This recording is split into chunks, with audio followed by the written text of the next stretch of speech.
আমি সুন্দর একটা টেবিল ম্যাট দেখাচ্ছি।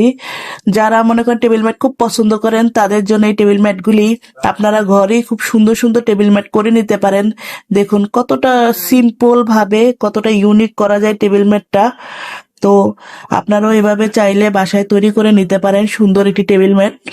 যদি আমার ভিডিও ভালো লাগে অবশ্যই আমার পেজটি ফলো দিয়ে রাখবেন, লাইক কমেন্ট শেয়ার করে পাশে থাকবেন। আর যাদের কোনো ভিডিও দেখার বা কোনো কিছু জানার ইচ্ছা থাকে অবশ্যই আমাকে কমেন্ট বক্সে জানাবেন। তো আমি আপনাদেরকে সেই নিয়মেই ভিডিও দেওয়ার চেষ্টা করব। দেন আমার দেখুন আমি টেবিল ম্যাটটা পাতা পাতা করে ফুল ফুল একটা টেবিল ম্যাট করে নিয়েছি। তারপরে আমি এটা চারপাশে সেলাই দিয়ে নিব যেন খুলে না যায়। দেখুন আপনারা এভাবে করে কতটা সুন্দর এবং ইউনিক একটি টেবিল ম্যাট হয়ে গিয়েছে। আপনারা চাইলে আপনাদের পছন্দ মতো একটু বড় করে আপনারা টেবিল ম্যাট করতে পারেন। কিন্তু এই টেবিল ম্যাটগুলি হলো বারান্দায় যখন আপনারা বসে চা খাবেন তখন কিন্তু সেই টি টেবিলের উপরে কিন্তু টেবিল ম্যাটগুলি রাখা যায়।